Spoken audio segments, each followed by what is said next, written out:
Un jour, j'ai rencontré une dame qui m'a parlé de son expérience personnelle. Elle m'a dit qu'elle avait joint une église avec joie et qu'après un certain temps, elle s'était rendue compte que les gens de cette église-là n'étaient pas vraiment ce qu'elle pensait qu'ils étaient. Elle s'est rendue compte que un certain nombre d'entre eux mentaient, racontaient des histoires. Et puis elle s'est rendue compte qu'il y avait des malversations d'argent. Certains avaient des comportements qui lui déplaisaient fortement. Alors elle m'a dit, finalement j'ai décidé de quitter cette église. Alors j'en ai profité pour lui dire directement, ah ben dans ce cas-là, ne venez pas dans la mienne. Alors vous pensez bien qu'avec une réponse comme ça, j'ai eu toute son attention tout de suite, ce qui m'a permis de lui dire, vous savez, la raison pour laquelle vous êtes allé dans cette église est tout aussi mauvaise que la raison pour laquelle vous en êtes sorti. Parce que dans l'église, si vous voulez avoir des histoires d'horreur, je peux vous en raconter. Vous savez, je suis dans l'église probablement depuis plus longtemps que la plupart d'entre vous. Si vous voulez que je vous raconte les misères de l'église, je peux le faire pendant longtemps. Je pense que ce n'est pas nécessaire. Mais tant qu'il y aura des êtres humains dans l'église, vous comprenez qu'il y aura des difficultés dans l'église, des problèmes dans l'église. Alors pour quelle raison est-ce qu'on est dans l'église ? Je rencontre régulièrement des gens qui me parlent et qui savent que mon père était pasteur. Ils me disent « Ah, vous au moins, vous êtes restés dans l'église. Mes enfants, moi, ils sont partis. » Et je me demande pourquoi. Mais quand les gens me disent ça, en moi-même, je me dis « Mais ils ne savent même pas pourquoi moi, je suis resté dans l'église. » Et évidemment, ils ne savent même pas pourquoi leurs enfants ont quitté l'église. Ce qui veut dire que rester dans l'église ne signifie rien, à moins qu'on ait vraiment de bonnes raisons d'y être. Des raisons valables, des raisons personnelles d'être dans l'église. Dans un article qui est apparu dans la revue adventiste en anglais en 1999, Andy Nash écrivait ceci.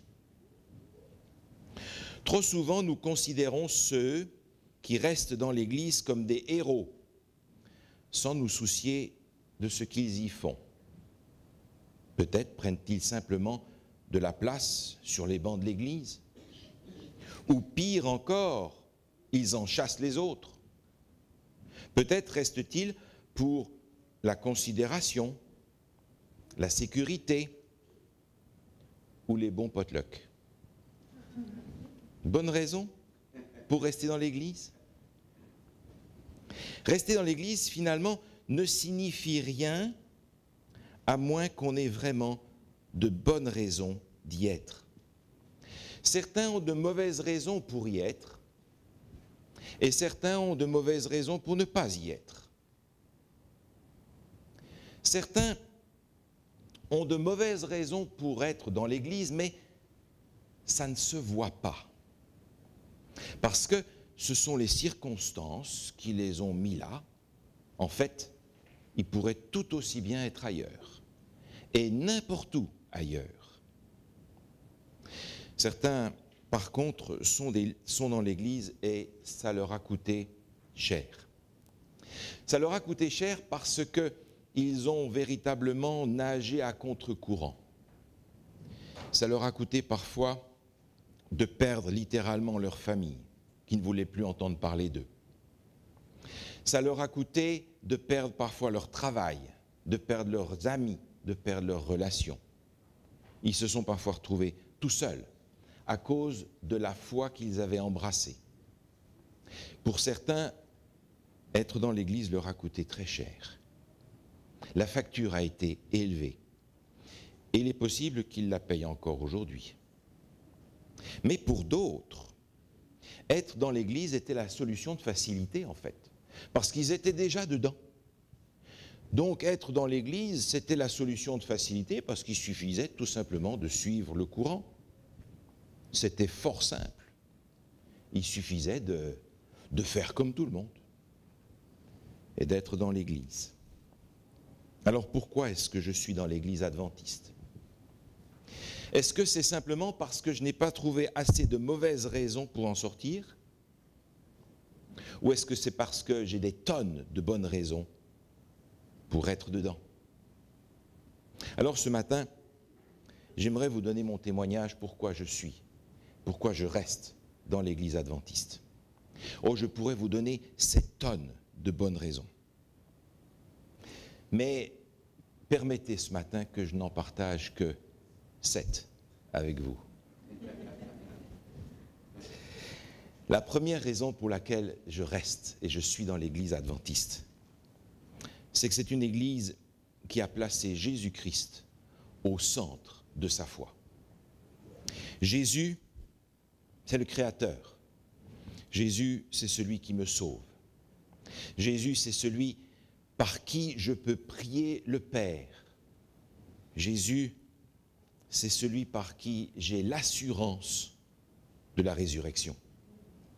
Jésus, c'est celui qui m'a dit « Je suis avec toi tous les jours, jusqu'à la fin du monde ». Jésus, c'est le maître de tous ceux qui veulent être ses disciples. Et je suis content d'être dans une église qui a mis Jésus au centre de sa foi, au centre de ses préoccupations. D'ailleurs, il est difficile de lire la parole de Dieu de la Genèse à l'Apocalypse et de voir les choses autrement. Permettez qu'on lise simplement 2 textes là-dessus. Ouvrez vos Bibles, voulez-vous, avec moi dans l'épître de Paul aux Philippiens. Philippiens chapitre 2. Épître de Paul aux Philippiens chapitre 2. J'aimerais lire les versets 9 et 10. Épître aux Philippiens, chapitre 2, versets 9 et 10. C'est pourquoi aussi Dieu l'a souverainement élevé, en parlant de Jésus, et lui a donné le nom qui est au-dessus de tout nom, afin qu'au nom de Jésus, tout genou fléchisse dans les cieux, sur la terre et sous la terre, et que toute langue confesse que Jésus-Christ est le Seigneur, à la gloire de Dieu le Père. C'est un de ces passages qui place Jésus au centre et rien d'autre. Jésus seul au centre. Permettez que nous en lisions un autre dans l'Épître aux Romains, reculé de quelques pages dans l'Épître aux Romains au chapitre 11. J'aimerais lire le verset 36. Épître aux Romains, chapitre 11, verset 36, dit ceci. En parlant de Jésus, il est dit « C'est de lui, par lui et pour lui que sont toutes choses. À lui la gloire dans tous les siècles. Amen. » Je suis heureux d'être dans une église qui a donné à Jésus sa place et qui n'a rien mis d'autre à sa place. Un auteur adventiste écrit dans le livre Vers Jésus les quelques phrases que j'aimerais partager avec vous. C'est en vain que l'humanité rêve de progrès. En vain qu'elle travaille à son relèvement si elle néglige cette source unique d'espérance et de salut qui lui est offerte. Il n'y a pas hors de Jésus de véritable excellence de caractère. Il est le seul chemin qui mène à Dieu. Je suis le chemin, la vérité et la vie, dit-il. Nul ne vient au Père que par moi. Jésus au centre de la vie chrétienne. Il est précisément ce pilier central sur lequel repose notre foi. Et je suis heureux d'appartenir à une église qui donne à Jésus sa place, la seule qu'il peut avoir. La deuxième raison pour laquelle je reste dans l'église adventiste, c'est que cette église pratique une religion. Vous savez que le mot religion a sa racine dans le mot relier. Et c'est effectivement l'objectif de ma foi chrétienne. De relier l'homme à Dieu, ou Dieu avec les hommes, et de permettre qu'il y ait entre chacun des disciples de Jésus et leur maître un contact personnel. Dans son livre « Salvation by Faith and Your Will », Maurice Venden écrivait ceci. « Jésus nous a enseigné un secret. c'est que la communion avec Dieu chaque jour nous donne la force de dépasser les problèmes et les soucis. Mais comment communier avec Jésus puisqu'il n'est pas là? Par du temps consacré à la réflexion, à l'étude de la Bible, à la prière, où l'on parle avec Dieu et où on l'écoute nous parler. Essentiel, une religion qui me relie à Dieu directement et sans intermédiaire, sans l'intermédiaire de toutes sortes de choses ou de hiérarchies ou de dogmes ou de traditions. Un contact direct tel que la Bible me le propose. Par exemple, dans l'Épître aux Éphésiens. Épître aux Éphésiens, au chapitre 2, se trouve un de ces passages qui nous rappelle ce lien qui nous rapproche avec Dieu. Épître aux Éphésiens, chapitre 2, le verset 13 dit ceci. Éphésiens, chapitre 2, verset 13. « Mais maintenant, en Jésus-Christ, vous qui étiez jadis éloignés, vous avez été rapprochés par le sang de Christ. » Et un peu plus bas, au verset 17, il est dit « Il est venu annoncer la paix à vous qui étiez loin et la paix à ceux qui étaient près. Car par lui, les uns et les autres, nous avons accès auprès du Père dans un même esprit. » L'Église à laquelle j'appartiens nous invite à vivre une religion, c'est-à-dire ce qui va me relier directement à Dieu. Et je me souviens, dans l'évangile de Marc au chapitre 1er, il est raconté que Jésus, très tôt le matin, avant même le lever du soleil, se mettait à l'écart dans un lieu tranquille où il priait.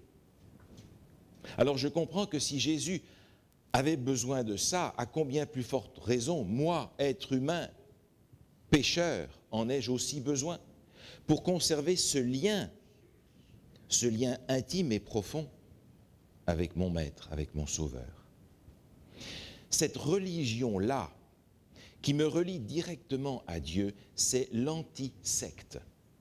Parce que les sectes se définissent, comme vous le savez très bien, par quelqu'un qui prend véritablement la place de Dieu, le directeur de conscience, qui se met comme intermédiaire entre Dieu et les croyants, et qui dirige tout le monde. Quelqu'un qui prend un peu la place de Dieu, et qui reçoit aussi les hommages qui seraient dus à Dieu. La vraie religion, c'est précisément une démarche anti-secte qui me relie directement à Dieu et me fait bénéficier de l'expérience des autres qui vivent cette expérience-là. Je suis heureux d'appartenir à une Église qui m'encourage à développer avec Dieu un lien suivi, continu, par les outils que Dieu m'a donnés, l'étude de la parole, la prière, la méditation, le contact avec les frères et sœurs, le service. Je suis heureux d'appartenir à une Église qui m'invite à développer avec Dieu un contact personnel. La troisième raison pour laquelle je suis dans l'Église adventiste, c'est que son histoire repose sur une étude approfondie de la révélation de la parole de Dieu. L'Église adventiste est née de la volonté d'hommes, de femmes et de jeunes de savoir clairement pour eux-mêmes ce que la Bible enseigne. Ces gens avaient entendu toutes sortes de choses. Ils avaient même suivi des leaders baptistes qui leur avaient annoncé la venue de Jésus à une date précise. Mais eux voulaient savoir ce que les Écritures enseignent. Alors ils se sont mis au travail. Ils se sont mis au travail avec leur Bible et leur concordance. C'était un travail ardu, mais qui leur permettait de fonder leur foi, non pas sur des traditions, non pas sur des habitudes, non pas sur des idées reçues, mais sur une étude personnelle des Écritures. Ellen White, dans un livre, Early Years, à la page 144, décrit brièvement ce qui se passait lorsqu'ils se mettaient au travail pour étudier. Nous avons étudié et prié avec ardeur. Souvent, nous restions à l'étude ensemble jusque tard dans la nuit, et parfois nous passions la nuit entière à étudier la parole et à prier pour être éclairés. Constamment, les frères se retrouvaient pour étudier la Bible et pour en comprendre vraiment le sens et être capables de l'enseigner aux autres avec puissance. Quand ils en arrivaient au point où ils disaient « Nous ne pouvons aller plus loin », l'Esprit du Seigneur m'accordait une vision et une explication claire du passage concerné m'était donnée, ainsi que des indications pour l'enseigner efficacement. Je suis heureux d'être dans une église qui a fondé sa croyance, non pas sur des traditions, mais sur l'enseignement de la parole de Dieu, sur une étude des Écritures. L'étude de la révélation et de la prophétie. Et je suis heureux de découvrir que le don de prophétie ne s'est pas substitué à l'étude de la parole. Il a été là pour le confirmer, pour l'encourager, pour l'aider à aller de l'avant. Je suis heureux d'appartenir à une église qui peut dire qu'elle est fondée sur la vérité des Écritures et se placer de cette manière-là dans la directe ligne de ce qu'était la réforme du XVIe siècle.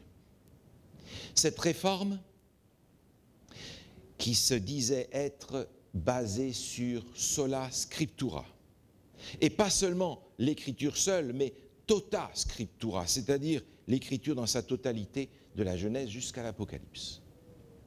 Sola scriptura, c'est là véritablement la base sur laquelle je peux appuyer ma foi. La quatrième raison pour laquelle je suis dans l'église adventiste, c'est que cette église n'enseigne pas simplement une doctrine, elle enseigne aussi un mode de vie. Ce n'est pas une église qui a seulement de belles idées, de belles théories, c'est une église qui m'invite non seulement à appuyer ma foi sur ce que disent les Écritures, mais aussi à changer mon mode de vie. Ce n'est pas simplement une église qui a un credo, ou des croyances, ou des doctrines. C'est une église qui m'invite à modifier ma vie en fonction de ce que je crois. Autrement dit, qui m'invite à être conséquent dans ma vie chrétienne. Ainsi, ma relation avec Christ, ce lien personnel dont on parlait il y a un instant, me pousse à vivre autrement. Vous savez, c'est un peu comme quand on aime quelqu'un. Qu'est-ce qu'on ne ferait pas pour celui ou celle qu'on aime? Souvenez-vous, mes amis, de votre jeunesse, et vous vous souviendrez de tout ce que vous avez fait pour celle pour qui votre cœur battait plus fort, ou celui dont vous rêviez la nuit, n'est-ce pas? Qu'est-ce qu'on ne ferait pas? Mais mes amis, qu'est-ce qu'on ne ferait pas pour celui qui a tout fait pour nous jusqu'à donner sa vie sur la croix? Qu'est-ce qu'on ne ferait pas? L'amour du Christ nous presse, écrit l'apôtre Paul. Alors quand je vois ce que le Christ a fait pour moi, je comprends qu'il m'invite à vivre autrement pour lui ressembler. Et c'est ainsi que je recherche un mode de vie où je peux avoir la santé. Pas simplement la santé du corps, mais la santé de mon esprit. Je recherche aussi la santé dans mon couple. Je recherche la santé dans ma vie familiale. Je recherche la santé dans les affaires parce que tout d'un coup, les affaires que je gère n'ont plus comme seul objectif de gagner de l'argent. Il y a beaucoup plus que ça. Santé dans mes affaires, santé dans mon corps, santé dans mes relations avec les autres. Je recherche aussi la santé en évitant toutes les dépendances, qu'elles soient chimiques, alimentaires ou psychologiques, plus subtiles encore. Je cherche une santé globale et je suis heureux d'appartenir à une église qui me rappelle que je suis le temple du Saint-Esprit. Alors je ne peux pas faire n'importe quoi avec ça. Je me souviens avoir rencontré une dame qui un jour est tombée sur ce texte-là. Ce texte de l'Épître aux Corinthiens qui dit « Notre corps est le temple du Saint-Esprit ».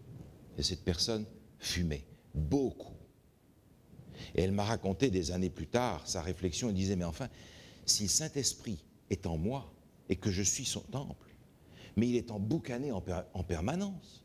Je ne peux pas faire ça. » Elle s'est dit « Mais le pauvre, je ne peux pas lui faire ce coup-là. » Alors elle a décidé d'arrêter de fumer tout de suite, pour qu'enfin le Saint-Esprit puisse respirer. Bonne idée. Bonne idée. Je suis heureux d'appartenir à une église qui, de cette manière-là, me donne une raison d'être. Parce que cette église répond à mes questions fondamentales, d'où je viens et où je vais. C'est pour cela que je suis invité à avoir tous les moyens dont je dispose pour remplir cette mission qui est la mienne. Je sais d'où je viens et je sais que Dieu a créé les êtres humains comme ses enfants il y a environ 6000 ans dans une création de 6 jours littéraux, et je sais qu'il prépare pour ses enfants une vie qui dépasse largement celle que nous avons ici-bas. D'ailleurs, dans l'évangile de Matthieu, les dernières paroles de cet évangile me donnent à moi aujourd'hui mon ordre de marche. Vous connaissez ce passage, vous pourriez le réciter par cœur. Les dernières paroles de l'évangile de Matthieu au chapitre 28 et au verset 19 disent ceci. « Allez, faites de toutes les nations des disciples, les baptisant au nom du Père, du Fils et du Saint-Esprit, et enseignez-leur à observer tout ce que je vous ai prescrit. Et voici, je suis avec vous tous les jours jusqu'à la fin du monde. » Vous avez remarqué, Jésus ici pousse ses disciples à leur enseigner pas seulement des doctrines ou des dogmes, il invite ses disciples à leur enseigner à observer tout ce que je vous ai prescrit. Il invite ses disciples à faire des disciples qui vivent une vie de disciples, à vivre une vie transformée, un nouveau mode de vie, celui du disciple de Jésus qui sait d'où il vient et qui sait où il va. Je suis heureux d'être dans une église qui m'a rappelé cet enseignement des Écritures et qui m'a donné un sens à ma vie aujourd'hui. La 5e raison pour laquelle je suis dans l'église adventiste, c'est qu'il s'agit là d'une famille mondiale. J'ai voyagé sur 4 continents et j'ai trouvé partout des frères et sœurs, des jeunes, qui avaient la même foi que moi, le même objectif que moi, la même conviction que moi, cette même foi basée sur les Écritures. Une famille mondiale. Et c'est vrai que parfois, on n'a pas toujours la même langue, mais partout où je suis allé, j'ai rencontré des gens avec qui j'avais des amis communs, partout dans le monde. Ce n'est pas difficile. Vous pouvez aller aujourd'hui, jour de sabbat, dans une église en Suède. Vous pouvez aller dans une église au Japon. Vous pouvez aller dans une église adventiste en Inde, ou en Argentine ou au Chili. Vous pouvez même aller dans une église adventiste au Québec, si vous voulez. Et si vous ne manquez pas le moment essentiel de cette journée de sabbat, qui est l'école du sabbat, où tous les membres sont présents dans la salle de culte, si vous ne manquez pas ce moment essentiel pour tout le monde, alors vous découvrirez que dans toutes ces églises de par le monde, vous allez étudier la même leçon d'école du sabbat, le même sujet de réflexion, la même recherche dans la parole de Dieu. Une famille globale, une famille qui fait le tour du monde. Et lorsque j'ai travaillé comme missionnaire dans des territoires lointains, d'outre-mer, le salaire que je recevais, l'argent dont j'avais besoin pour travailler, venait de vos dîmes et de vos offrandes. Parce que chaque sabbat, quand vous apportez vos dîmes et vos offrandes, Une partie de cet argent est utilisée dans le monde entier pour le développement de l'Église et la proclamation du message adventiste. Je vivais dans un pays où les membres et les frères et sœurs de l'Église étaient trop peu nombreux pour soutenir le travail qui était accompli. Qui l'a soutenu? Le reste des frères et sœurs de l'Église, par leurs dîmes et leurs offrandes fidèles chaque sabbat. C'est une famille mondiale. Jésus parle de cette unité de l'Église dans ce fameux texte que vous connaissez dans l'évangile de Jean au chapitre 17. J'aimerais regarder ces versets avec vous. Évangile selon Jean, chapitre 17. Verset 20 dit ceci.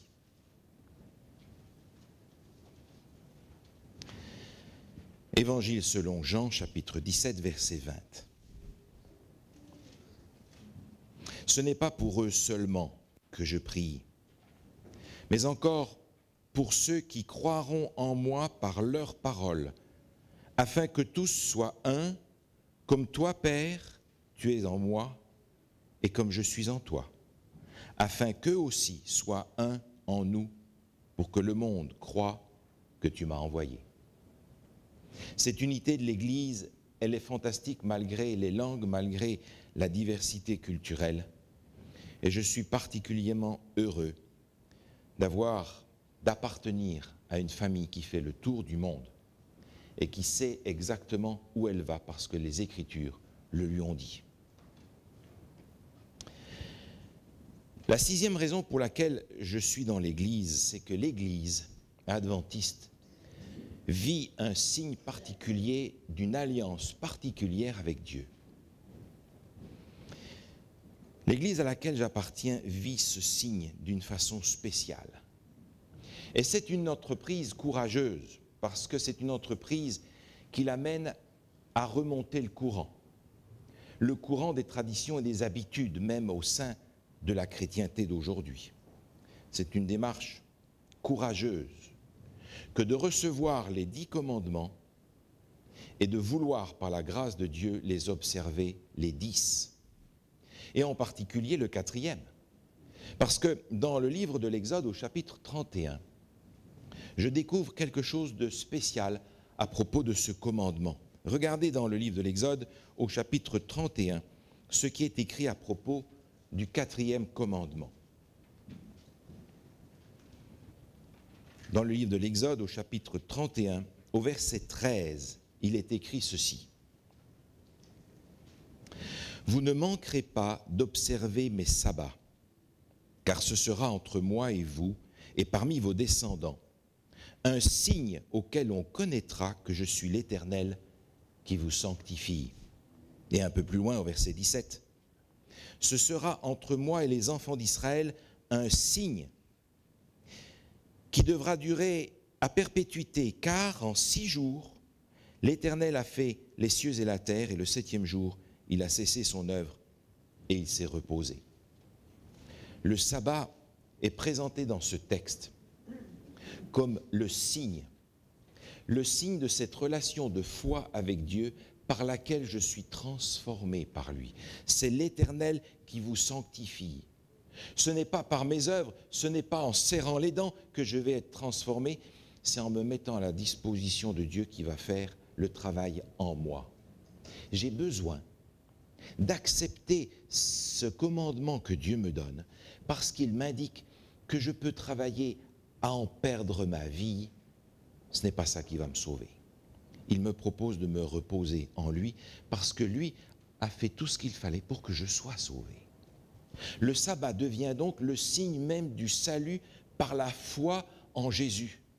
C'est un signe particulier, le signe d'une alliance spéciale dont il est déjà question dans l'Ancien Testament, dans Ésaïe chapitre 56, pour ces étrangers qui veulent garder le sabbat, qui veulent garder mon alliance.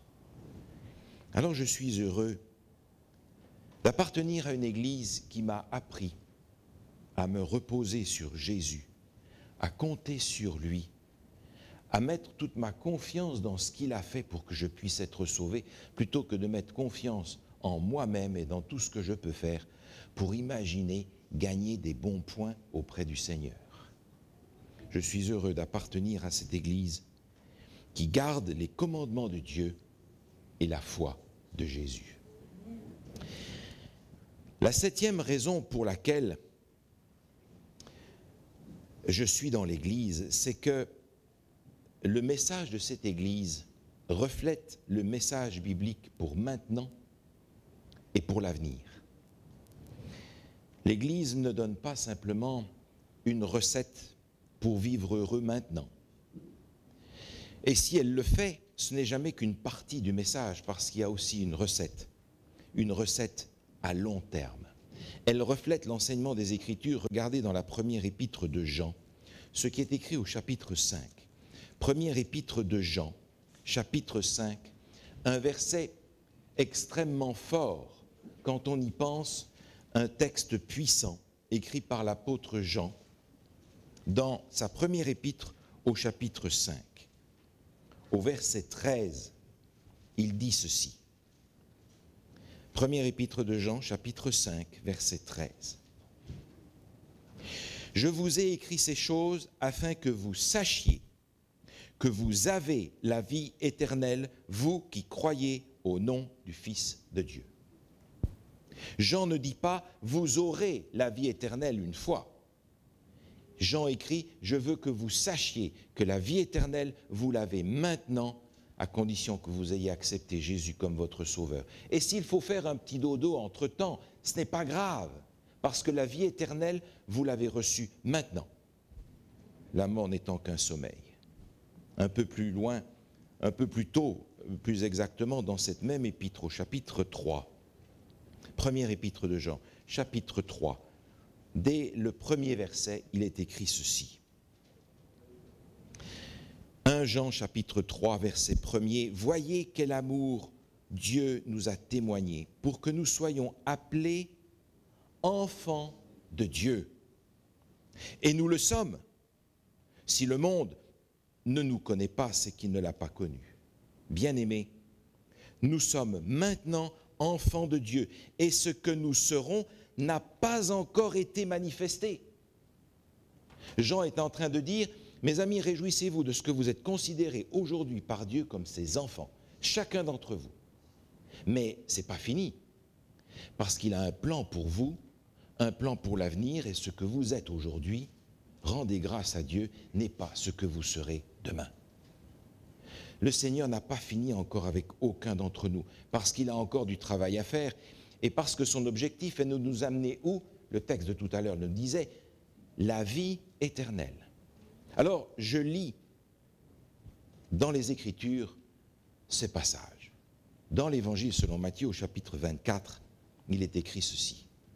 « Alors le signe du Fils de l'homme paraîtra dans le ciel. Toutes les tribus de la terre se lamenteront. Elles verront le Fils de l'homme venant sur les nuées du ciel avec puissance et une grande gloire. Il enverra ses anges avec la trompette retentissante. Et ils rassembleront ses élus des quatre vents d'une extrémité des cieux à l'autre. » Le retour de Jésus. Mais je lis encore dans le livre de l'Apocalypse, au chapitre 21. Apocalypse chapitre 21. À partir du verset 1er, je ne résiste pas à la tentation de vous lire ce passage. Apocalypse chapitre 21, verset 1er. « Puis je vis un nouveau ciel et une nouvelle terre, car le premier ciel et la première terre avaient disparu et la mer n'était plus. Et je vis descendre du ciel d'auprès de Dieu la ville sainte, la nouvelle Jérusalem, préparée comme une épouse qui s'est parée pour son époux. J'entendis du trône une voix forte qui disait « Voici le tabernacle de Dieu avec les hommes. Il habitera avec eux, ils seront son peuple, et Dieu lui-même sera avec eux. Il essuiera toute larme de leurs yeux, et la mort ne sera plus. Il n'y aura plus ni deuil, ni cri, ni douleur, car les premières choses ont disparu. Et celui qui était assis sur le trône dit « Voici, je fais toutes choses nouvelles. » Et il dit « Écris, car ces paroles sont certaines et véritables. » Je suis heureux d'appartenir à une église qui m'a enseigné ce que la parole de Dieu dit, c'est que Jésus revient bientôt, et qu'il a un plan pour moi aujourd'hui, mais qu'il a un plan aussi pour l'éternité. Je suis heureux d'appartenir à une Église qui a su me communiquer la bienheureuse espérance. Alors, ne pensez pas, et s'il vous plaît, ne pensez pas un seul instant que ce matin, j'ai fait un spot publicitaire. L'Église n'est pas un club pour lequel on recrute et qui a besoin de publicité. Non, je n'ai pas fait de publicité, j'ai simplement donné mon témoignage succinctement pour dire pourquoi je suis dans l'Église aujourd'hui. Il y a beaucoup de raisons pour lesquelles on est dans l'Église. Et j'aimerais vous inviter ce matin à regarder dans votre cœur pour savoir pour quelles raisons vous êtes dans l'Église. Qu'est-ce qui vous y a amené? Qu'est-ce qui vous y a gardé? De bonnes ou de mauvaises raisons? Alors, pour quelles raisons êtes-vous dans l'Église? Et pour quelles raisons n'y êtes-vous pas? Amen. On vous invite à vous lever pour le cantique final. Voir mon Sauveur face à face.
Notre Dieu, notre Père, nous te remercions aujourd'hui encore de ne pas nous avoir laissés seuls et orphelins. Tu nous as annoncé que non seulement tu nous enverrais ton esprit pour nous rattacher à toi, mais tu nous as rappelé aussi que tu veux nous attacher les uns aux autres pour former ce corps qui est ton Église, qui se prépare à ton retour. Seigneur, nous voulons ce matin te remercier pour ton Église. Elle a des faiblesses, mais elle a des forces. Et sa plus grande force, c'est celle qui se trouve dans sa tête que tu es. Nous te remercions, Seigneur, de conduire ton Église. Nous te remercions de nous rassembler avec cette foi, avec cette mission que tu nous as donnée.